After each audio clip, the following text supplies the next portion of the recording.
अभी तक हम डिस्कस कर रहे थे scheduling algorithms. Okay, CPU scheduling के बारे में अपना डिस्कशन चल रहा था। तो पिछली बार मैंने डिस्कस किया था FCFS, first come first serve algorithm. तो आज इस लेक्चर में हम दूसरी शेड्यूलिंग एल्गोरिथम डिस्कस करेंगे, वो है shortest job first. Okay, shortest job first. तो actually first come first serve algorithm में जो कि देखा हमने कि उसमें क्या था कि एक रेडी क्यू रहती थी और प्रोसेसेस जिस ऑर्डर में आते थे उसी ऑर्डर में प्रोसेस होते थे। लेकिन मोस्ट ऑफ द टाइम क्या है कि जो प्रोसेसेस आते हैं तो कई बार ऑपरेटिंग सिस्टम डिसाइड करता है कि सीपीयू को क्यों ना ऐसे प्रोसेस को एलोकेट किया जाए कि जिसको कम सीपीयू टाइम चाहिए। ओके, तो करंट मोमेंट पर रेडी क्यू में यानी मेमोरी में जितने भी प्रोसेसेस हैं तो उनमें से जो प्रोसेसेस का जो बर्स्ट टाइम है, मतलब जिसको कम से कम सीपीयू की रिक्वायरमेंट है उस मोमेंट पर, तो ऐसा प्रोसेस सिलेक्ट किया जाएगा सीपीयू द्वारा और सीपीयू उसको मिलेगा। ओके, तो उसमें क्या होता है कि उसमें भी दो वेरिएशन हो जाते हैं जो कि हम आगे डिस्कस करेंगे। तो इसमें मेन क्राइटेरिया यही है कि नेक्स्ट सीपीयू बर्स्ट, मतलब जिस मोमेंट पर प्रोसेस आया उसको अगर जितने भी प्रोसेसेस हैं मेमोरी में उनमें से सभी में से जिसको कम से कम सीपीयू की रिक्वायरमेंट होगी तो उसको सीपीयू मिल जाएगा और उसका एग्जीक्यूशन स्टार्ट होगा। तो इसमें क्या है कि ये आज का लेक्चर थोड़ा इंटरेक्टिव टाइप का रखेंगे हम, क्योंकि इसको हम समझेंगे न्यूमेरिकल एग्जांपल की को लेके। तो जिसमें I will give you the exercise, I will ask you the question and you are required to solve, and after solving you guys will tell me the exact value after calculating. Okay, तो criteria तो अपना definite है। अब इस criteria को implement करने के लिए एंड टू अंडरस्टैंड कि how this algorithm works, so let's take two different important properties of the SCF algorithm. कि पहली चीज तो ये मान के चलो कि this is the optimum scheduling algorithm. जितनी भी हमारी शेड्यूलिंग एल्गोरिथम है ये जनरली हमारी ऑप्टिमम है, सबसे बेस्ट वर्क करती है। मतलब बेस्ट का मतलब क्या है कि फास्टेस्ट वे में प्रोसेसेस को एग्जीक्यूट करके देती है, यानी जो वेटिंग टाइम है और टर्न अराउंड टाइम है वो कम से कम यूज होके आएगा। दूसरा इसमें क्या है कि मिनिमम एवरेज वेटिंग टाइम मिलेगा एक सेट ऑफ प्रोसेसेस के। तो perhaps all of you we are remembering the definition and idea of the waiting time, what I explained you in the previous operating system lecture. And so waiting time as well as the turnaround time. तो कोई बताएगा तुम में से कि waiting time क्या था? Waiting time हम कैसे डिफाइन कर रहे थे? Anyone want to explain?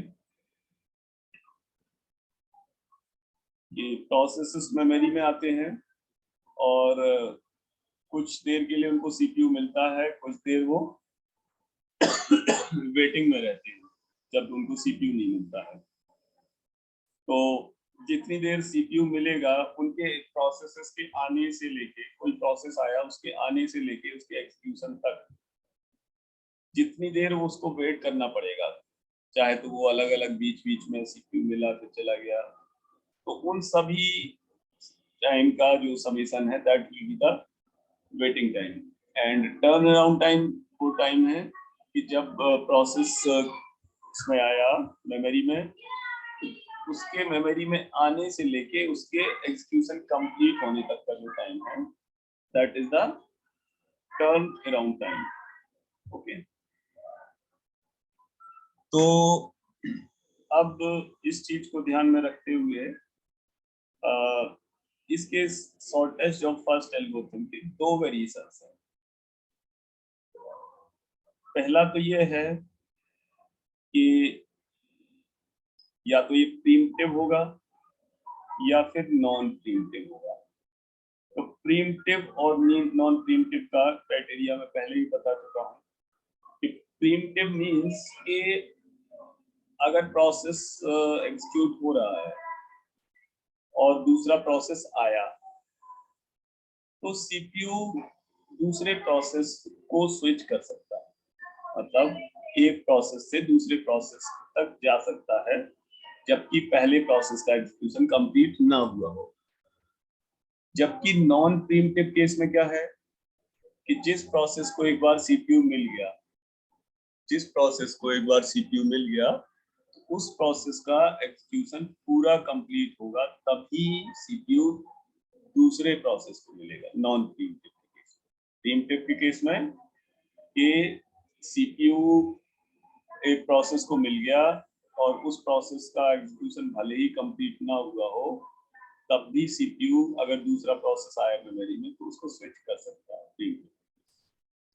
तो keeping in mind these two criteria, let's take an example, and by using that example we will try to understand the exact thing behind the shortest of first scheduling algorithm. तो non preemptive का जो मैंने बताया, you can read it out.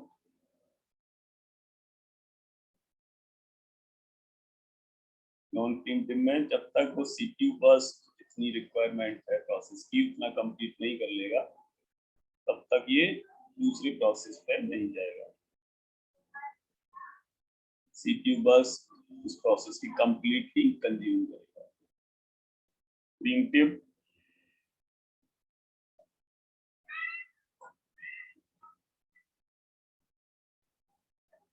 Okay, तो अब हम एक example लेते हैं। This is the example. Let's say memory में 4 प्रोसेस हैं और वो अलग अलग टाइम पर मेमोरी में आ रहे हैं और उनका जो बर्स्ट टाइम है वो लेट्स से इतने यूनिट है। P1 आया स्टार्टिंग में मेमोरी में, उसको सीपीयू टाइम जो चाहिए वो 7 यूनिट चाहिए। फिर 2 सेकेंड बाद P2 आया, उसको सीपीयू टाइम 4 यूनिट चाहिए। फिर 4 सेकेंड पे P3 आया, उसको सीपीयू टाइम चाहिए 1 यूनिट। और 5वें सेकेंड पर मतलब आफ्टर 5 सेकेंड ये P4 आया जिसको सीपीयू टाइम चाहिए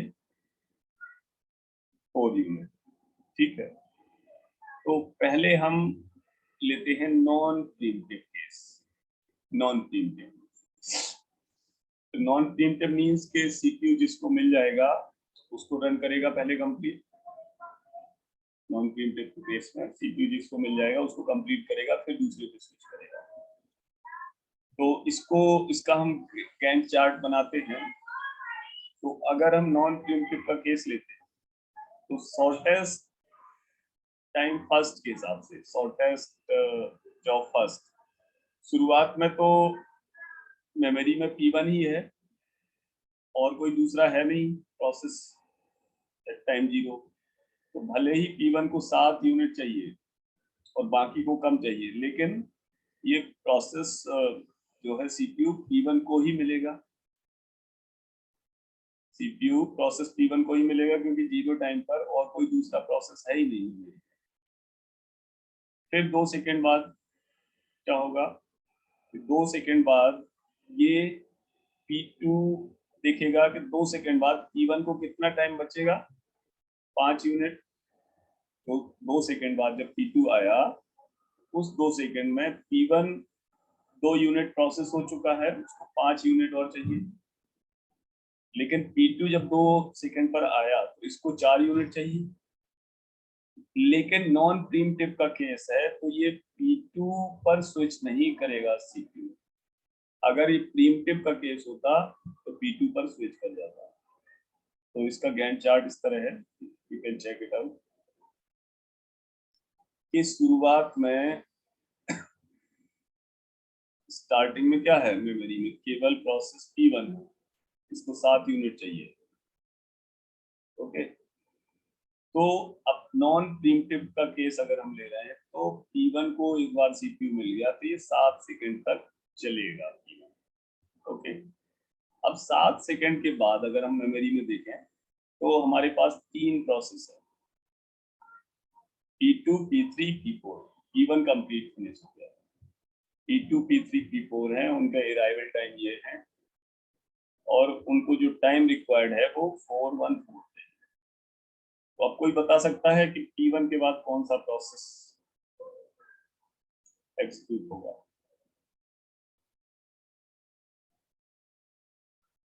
P1 के बाद किसको सबसे कम टाइम चाहिए? P3 को 1 यूनिट। तो 7 सेकंड तक P1 एग्जीक्यूट हुआ और 7 से 8 सेकंड तक P3 एग्जीक्यूट हुआ। अब P3 एग्जीक्यूट हो गया, कंप्लीट हो गया, तो 8 सेकंड बाद अब मेमोरी में केवल P2 और P4 बचे हैं जिनको बराबर टाइम चाहिए 4 और 4 इक्वल। तो अब P2 और P4 में से ऑपरेटिंग सिस्टम किसको CPU प्रोवाइड करेगा, क्योंकि दोनों को बराबर टाइम चाहिए। तो यहाँ पर जब दोनों को इक्वल टाइम चाहिए है तो ये FCFS का क्राइटेरिया और यूज कर लेगा, क्योंकि टाइम तो इक्वल चाहिए। तो SJF में अभी डिसाइड नहीं हो पा रहा कि कौन P2 या P4 पहले, तो जो पहले आया वो पहले प्रोसेस होगा। तो P2 पहले आया, उसको 4 यूनिट चाहिए, तो P2 8 से 12 4 सेकंड 12 सेकंड तक ही 12 यूनिट तक प्रोसेस हो जाएगा और फिर इसके बाद P4 प्रोसेस हो जाएगा। ओके, अब इसमें P1 के लिए वेटिंग टाइम क्या होगा, कौन बताएगा? Waiting time for P1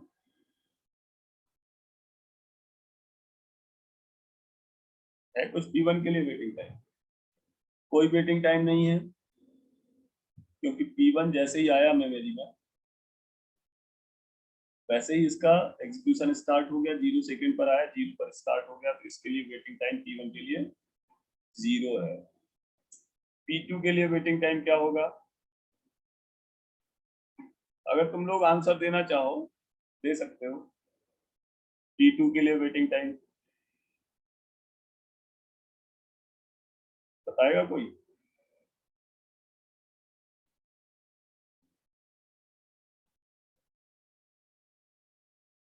P2 आया था 2 सेकंड पर और ये स्टार्ट हुआ इसका एग्जीक्यूशन 8वें सेकंड पर। 2 सेकंड पर आया, 8वें सेकंड पर स्टार्ट हुआ, तो इसका वेटिंग टाइम होगा 8 - 2। इसी तरह P3 का वेटिंग टाइम होगा, वेटिंग टाइम क्या है P3 का? ये आया था 4 सेकंड पर और 7 सेकंड पर स्टार्ट हुआ, तो 7 - 3 हो जाएगा।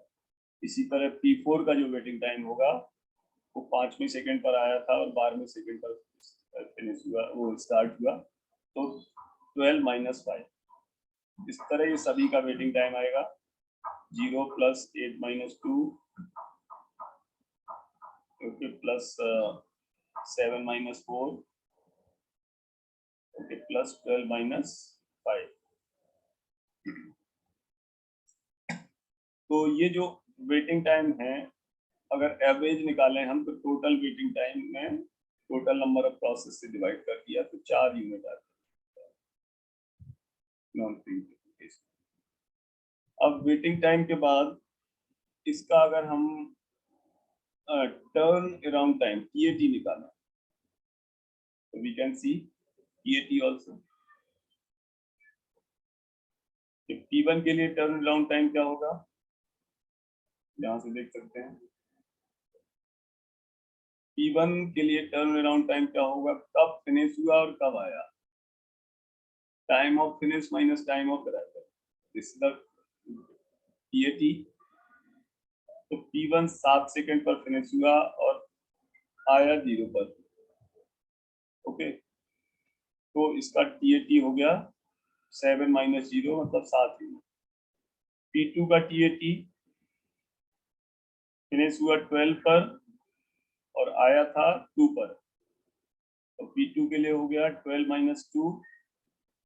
P3 के लिए TAT ये फिनिश हुआ 8 पर, आया था 4 पर, तो 8 माइनस 4 हो गया TAT। P4 फिनिश हुआ 16 पर, आया 5 पर था, तो 16 माइनस 5, ओके। तो TAT इस तरह, और एवरेज टर्न अराउंड टाइम निकालेंगे तो 4 से डिवाइड हो जाएगा नंबर ऑफ प्रोसेस, तो 8 यूनिट आएगा इसका average turn around time, okay. I think this solution is clear to everyone, और इसमें भी अगर डाउट है you can just discuss right now. After that, कि ये तो हम डिस्कस कर रहे हैं नॉन प्रीम्प्टिव केस, अब हम लेते हैं प्रीम्प्टिव का case. Preemptive, same example with preemptive. तो प्रीम्प्टिव में क्या होगा कि अब इसमें चेंज कहां पर आएगा,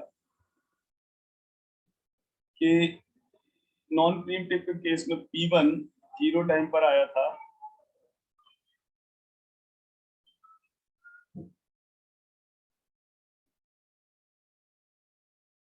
नॉन प्रीम्प्टिव के केस में P1 हमारा 0 टाइम पर आया था और 7 सेकंड तक ये चला था, क्योंकि नॉन प्रीम्प्टिव में एक बार CPU जिसको मिल गया, तो CPU जब तक उसको कंप्लीट नहीं कर लेगा तब तक उसी के पास रहेगा। तो प्रीम्प्टिव के केस में, अब हम प्रीम्प्टिव अगर डिस्कस कर रहे हैं, तो देखो 2 सेकंड बाद P2 आ गया था मेमोरी में, तो अब क्या होगा कि 0 से 2 सेकंड तक तो P1 चलेगा, 0 से 2 सेकंड तक P1 चलेगा, और 2 सेकंड बाद, अब अगर ये प्रीम्प्टिव का केस है, तो 2 सेकंड बाद जो प्रोसेस वो CPU मिलेगा वो P2 को मिल जाएगा, क्योंकि 2 सेकंड बाद P1 के लिए 5 यूनिट बचेगा और P2 के लिए 4 यूनिट बचेगा। 2 सेकंड बाद, क्योंकि इसको तो 5 यूनिट चाहिए, इसको 4 यूनिट चाहिए, तो ये P2 को हैंडल कर लेगा 2 सेकंड बाद। अब 4 सेकंड बाद P3 आया, तो 4 सेकंड बाद, स्टार्टिंग के 4 सेकंड बाद, कि अब ये P2 तो 2 यूनिट चल चुका होगा, तो 2 यूनिट और चाहिए होगा P2 को, लेकिन P3 को तो 1 यूनिट ही चाहिए, तो 4 सेकंड बाद अब P3 को हैंडल कर लेगा ये, तो P3 को कंप्लीट फिनिश कर देगा, 5 सेकंड तक ये चल जाएगा। तो 5 सेकंड के बाद अब मेमोरी में कौन कौन प्रोसेस हैं, P1, P2 एंड P4, जिसमें P1 को 5 यूनिट चाहिए, P2 को 2 यूनिट चाहिए और P4 को 4 यूनिट चाहिए। तो अब ये P2 को हैंडल करेगा, 5 से 7 तक ये P2 को चला देगा, P2 के बाद ये P4 को चलाएगा, क्योंकि इसको 4 यूनिट चाहिए, फिर उसके P1 को चला देगा, जैसे P1, P2, P3, फिर P2, P2 के बाद P4, इधर P4 ये नहीं आया, ये P4 है, और ये P1, इस तरह की इसकी प्रोसेसिंग हो जाएगी, ओके। तो अब इसमें अगर हम वेटिंग टाइम देखें, तो we can check it out कि P1 के लिए वेटिंग टाइम क्या होगा।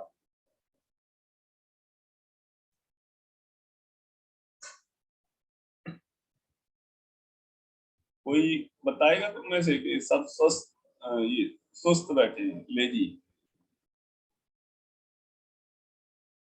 P1 कब आया था और कब कितनी कितनी देर वेट किया P1 ने?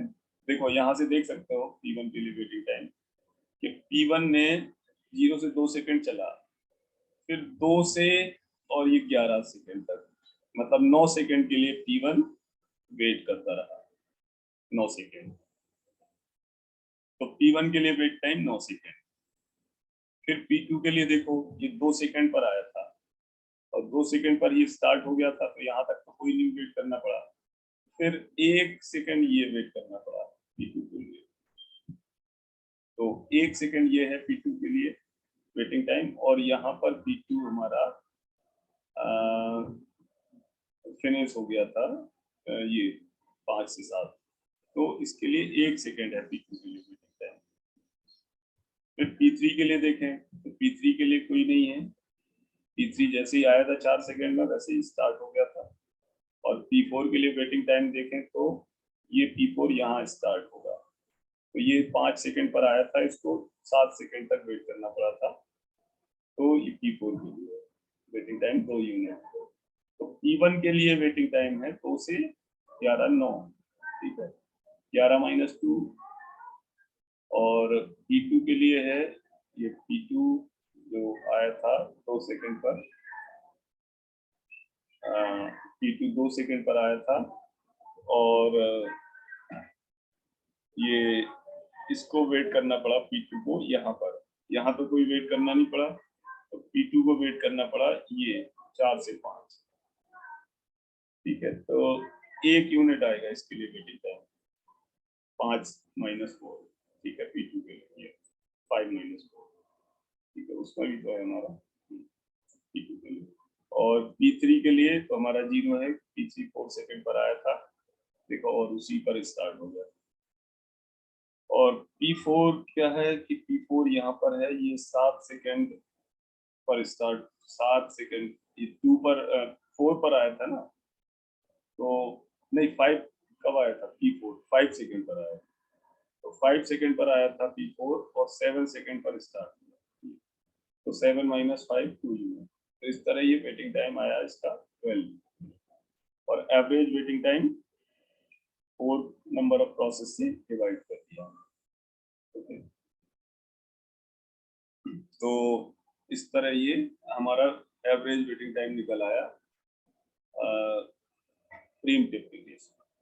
ओके, अब क्या है कि इसमें रह गया turn around time, TAT, turn around time.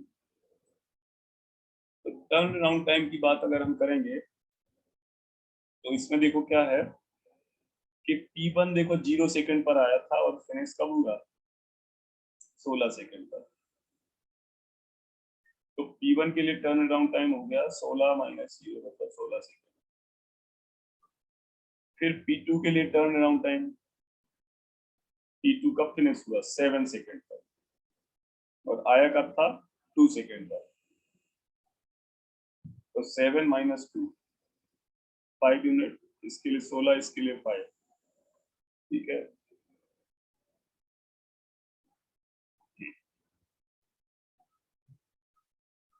सोलह प्लस 5, और P3 के लिए ये आया था 4 सेकंड पर P3 और फिनिश हुआ 5 पर, तो इसका टर्न अराउंड टाइम 5 माइनस 4। और P4 का जो है टर्न अराउंड टाइम वो यहाँ पर 11 माइनस 5, 5 सेकंड पर आया था और 11 पर फिनिश हुआ। तो इस तरह ये चारों का टर्न अराउंड टाइम निकल गया, जो कि ठीक है, कैलकुलेट कर लेंगे जो यहाँ पे कितना आया, 16 प्लस 5 प्लस 1 प्लस 4, और इसको टोटल नंबर ऑफ प्रोसेस से डिवाइड कर देंगे, तो एवरेज टर्न अराउंड टाइम हमारा निकल के आ जाएगा, ठीक है। तो I think by using this example you have understood fairly what the SJF algorithm says, or test job first algorithm, in both the variations, मतलब preemptive as well as non-preemptive case. Okay. तो अब इसमें क्या है, इसमें last slide है SJF efficiency.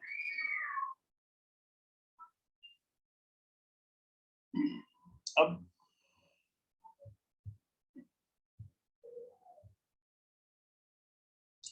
इसमें क्या है कि जो दो स्कीम है हमारी अब तक हमने पढ़ी है, उन दो स्कीम में क्या है कि जो अगर बड़े जॉब